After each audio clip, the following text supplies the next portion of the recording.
Hello viewers, welcome to my channel Gyan knowledge hub. इस video में हम मुंशी प्रेमचंद द्वारा लिखित सवा सेर गेहूं का सारांश करेंगे। तो आपने जैसे कि चैप्टर पढ़ा होगा, जो ये चैप्टर है वो काफ़ी मुश्किल लैंग्वेज में लिखा हुआ है, तो मैंने बहुत ही आसान भाषा में प्रयास किया है आपको स्टोरी समझ में आ जाए। तो चलिए शुरू करते हैं। शुरू करने से पहले यदि आप चैनल पर नए हैं तो जल्दी से चैनल को सब्सक्राइब कर लीजिए। तो ये कहानी शंकर नाम के एक गरीब किसान की है। वह बहुत सीधा साधा और छल कपट बिल्कुल भी नहीं जानता था। तो वो एक बहुत ही शरीफ, बहुत ही सीधा साधा एक गरीब किसान था जिसका नाम था शंकर, जिसको ना तो कोई छल कपट आता था, ना ही कोई चालाकी करनी आती थी। उसे 2 वक्त का भोजन बहुत मुश्किल से प्राप्त होता था और कभी कभी तो पानी पीकर ही गुजारा चलाता था। तो गरीबी इतनी ज़्यादा थी कि 2 वक्त का खाना जुटाना भी मुश्किल था और कभी कभी तो वो भी नहीं मिलता था, तो पानी पीकर ही गुजारा चलता था उसका। एक दिन शंकर के घर एक महात्मा आए। महात्मा को खिलाने के लिए उसके पास गेहूं नहीं थी। तो उस समय क्या है, उस समय घरों में जौ का उपयोग होता था। जौ भी एक तरह का ग्रेन है, लेकिन गेहूं जो है वो हर कोई अफोर्ड नहीं कर पाता था। गरीब लोग गेहूं नहीं खाते थे। तो क्योंकि महात्मा शंकर के घर आए थे तो उसने सोचा कि उनको गेहूं का खाना बनाकर खिलाया जाए, लेकिन उसके घर पे गेहूं नहीं था।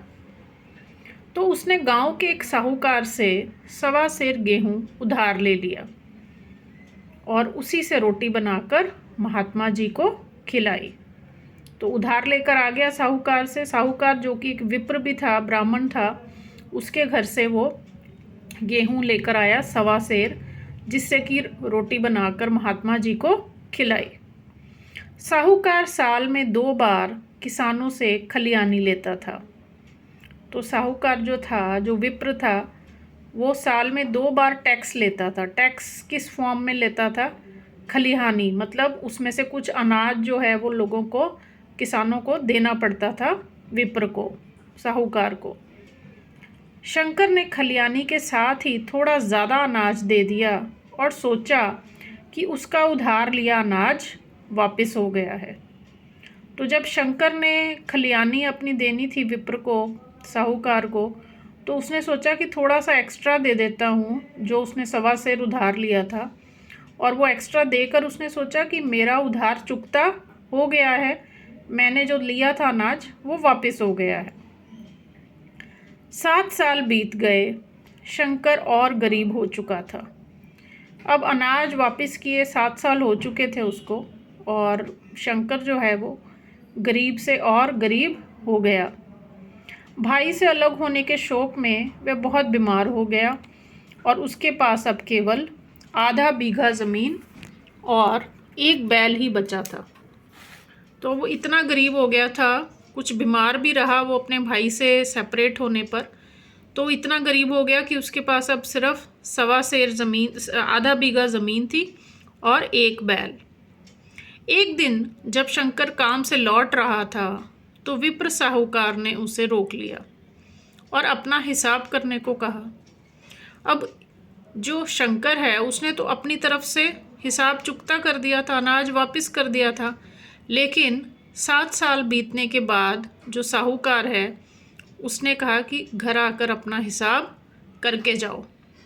उसने कहा कि तुम्हें मेरे 38 किलो गेहूं वापस करने हैं। तो जो उसने सवा सेर गेहूं लिया था, लगभग सवा किलो के हिसाब से, वो अब 7 साल में उसने कितने बना दिए? 38 केजीस। तो उसने कहा तुम्हें मुझे 38 केजी गेहूं वापस करना है। शंकर बहुत हैरान हुआ और उसने कहा कि उसे तो 1 दाना भी उधार वापस नहीं करना है, क्योंकि वह पहले ही दे चुका है। अब शंकर के हिसाब से तो वो पहले वापस कर चुका है, उसके हिसाब से तो कोई उधार है ही नहीं, लेकिन साहूकार उससे 38 किलो वापस मांग रहा है। साहूकार ने कहा कि अगर वह वापस नहीं करेगा तो उधार पर ब्याज बढ़ता जाएगा तो उसने कहा कि अगर तुम ये अभी वापस नहीं करोगे तो ये और ज़्यादा बढ़ता जाएगा। शंकर भय से कांप उठा। पढ़े लिखे ना होने के कारण उसने कोई दस्तावेज भी नहीं मांगा। तो पढ़ा लिखा तो वो था नहीं, कुछ रिटर्न में भी उन्होंने लिखा नहीं था कि कितना लिया था अनाज और कितना वापस किया। तो उसने कोई भी दस्तावेज का मतलब है डॉक्यूमेंट्स, उसने कोई डॉक्यूमेंट्स भी नहीं मांगे। हिसाब किताब करने पर यह तय हुआ कि शंकर को अनाज या उसके बदले में 60 रुपये देने थे।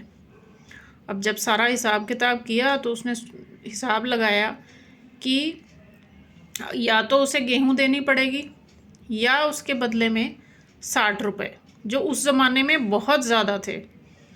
दस्तावेज बनवाए गए और उसका खर्चा भी शंकर से ही लिया गया। तो अब डॉक्यूमेंट्स भी बन गए हैं जिसमें कि लिखा जा चुका है कि 60 रुपये शंकर को वापस करने हैं, लेकिन जो डॉक्यूमेंट्स बनवाने के पैसे हैं वो भी शंकर से ही विप्र ने लिए। अगले 1 साल तक शंकर ने बहुत मेहनत की, चबेना खाकर ही गुजारा किया। पैसे बचाने के लिए तंबाकू खाना और कपड़े पहनना भी छोड़ दिया। तो उसने बेचारे ने सोचा कि अब मैं कड़ी मेहनत करके 60 रुपये चुका दूंगा, तो उसके लिए उसने खाना खाना भी बंद कर दिया। सिर्फ चबेना खाता था, जैसे चने वगैरह सिर्फ खाकर अपना गुजारा करता था। तंबाकू खाने का शौक़ था, वो भी छोड़ दिया। और इवन सर्दी में कपड़े डालने भी बंद कर दिए। 1 साल बाद वह 60 रुपये साहूकार को देने गया। अब इतनी मेहनत के बाद उसने 60 रुपये जोड़ लिए और साहूकार को वापस देने गया और ब्याज के 15 रुपये बाद में देने की बात कही। अब 60 रुपये के ऊपर फिर से इंटरेस्ट लग गया था 1 साल में 15 रुपये का। तो उसने कहा 60 रुपये रख लो, 15 रुपये मैं फिर दे दूँगा। उसने साहूकार से हिसाब ख़त्म करने की बात कही, परंतु विप्र ने कहा कि जब तक 1 पैसा भी बाकी है हिसाब ख़त्म नहीं होगा। यहाँ पे बेटा साहूकार ही विप्र है, तो मैंने कहीं पे आपको साहूकार बोला होगा, कहीं पे विप्र बोला होगा, तो एक ही बात है। तो उसने कहा कि अब मेरा हिसाब चुकता कर दो, क्योंकि मेरे बस 15 रुपये रह गए, वो भी दे दूँगा। लेकिन साहूकार ने कहा नहीं, जब तक 1 भी पैसा रह जाएगा हिसाब चुकता नहीं होगा। इस दौरान 3 साल बीत गए और एक बार फिर विप्र ने शंकर को बुलाया और कहा कि 120 रुपये देने हैं। अब देखो इंटरेस्ट पे इंटरेस्ट और बढ़ता जा गया और 3 साल के बाद उसने उसको फिर से साहूकार ने बुलाया और उसने कहा कि अब तुम्हारे कितने हो गए, 15 रुपये बचे थे, लेकिन अब उसने कितने बना दिए, 120 रुपये। शंकर ने कहा कि अब तो वह अगले जन्म में ही उधार चुका पाएगा।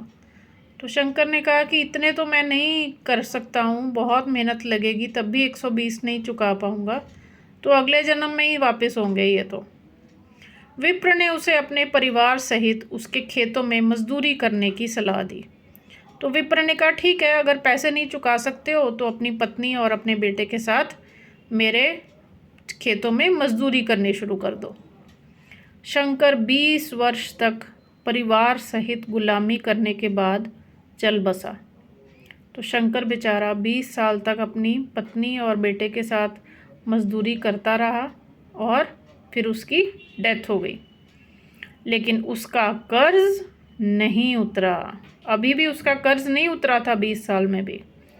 उसके बाद उसका बेटा इस कर्ज के तले हमेशा हमेशा के लिए दब गया। तो अब पिता के बाद कर्ज के तले कौन दब गया, उसका बेटा। तो ये बहुत ही ट्रेजिक एक स्टोरी है। उम्मीद है आपको अच्छी लगी होगी। यदि वीडियो यूज़फुल लगा हो तो लाइक और शेयर ज़रूर करिए, बहुत मेहनत से बनाई थी ये मैंने।